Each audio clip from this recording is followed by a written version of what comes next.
শাহরুখ খানকে প্রাণনাশের হুমকি কাণ্ড, ঝাড়খণ্ড থেকে গ্রেফতার সন্দেহভাজন।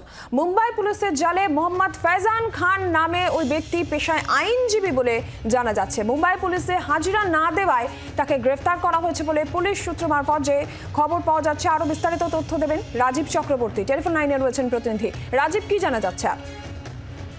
দেখো, গত 5 নভেম্বর শাহরুখ খানকে খুন করা হবে যদি না 50 লক্ষ টাকা দেওয়া হয়, এমন একটি হুমকি ফোন মুম্বাই পুলিশকে করা হয়েছিল এবং সেই ফোনের পরেই পুলিশ নড়ে চড়ে বসছিল।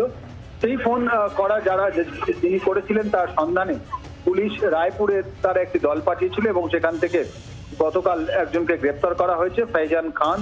তাকে গ্রেফতার করা হয়েছে এবং তাকে আজ মুম্বাই আদালতে পেশ করা হবে। যেটা জানা যাচ্ছে যে সম্প্রতি বলিউড যারা অভিনেতা, যারা স্টার, সুপারস্টার, তাদের একের পর এক এই ধরনের হুমকি দেওয়া হচ্ছে। আমরা দেখেছি সম্প্রতি সলমান খান, তাকে খুন করার হুমকি দেওয়া হয়, তার কাছে 5 কোটি টাকা চাওয়া হয় এবং সেটি মুম্বাই পুলিশকেই ফোন করা হয়। একইভাবে শাহরুখ খানের ক্ষেত্রেও কিন্তু মুম্বাই পুলিশের থানায় ফোন আসে এবং সেই থানার ফোন আসার পর পুলিশ নড়ে চড়ে বসে।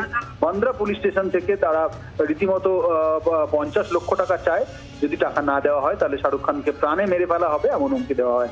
তারপর থেকেই পুলিশ তদন্ত করছিল এবং যেটি জানা গিয়েছে আজ ভোর রাতে রায়পুর থেকে যিনি হুমকি দিয়েছিলেন তাকে গ্রেপ্তার করা হয়েছে, ফৈজান খান। তাকে জিজ্ঞাসাবাদ করা হবে। পুলিশ আজ তাকে আদালতে পেশ করবে এবং এই পুরো ঘটনায় যারা বলিউড স্টার, সুপারস্টার, তাদের নিরাপত্তা ইতিমধ্যেই বাড়ানো হয়েছে। তার কারণ আমরা জানি সলমান খানের বাড়িতে তাকে খুনের হুমকি দিয়ে চিঠি, তারপর তার বাড়ি লক্ষ্য করে গুলি চালানো, এই ধরনের ঘটনাও ঘটেছে। তাই মুম্বাই পুলিশ অত্যন্ত সতর্কভাবে সুপারস্টারদের নিরাপত্তা বাড়িয়েছে এবং তাকে গ্রেপ্তার করা হয়েছে, ফৈজান খান, তাকে জিজ্ঞাসাবাদ করা হচ্ছে। বাংলার আওয়াজ, বাঙালির আবেগ, জি 24 ঘন্টা।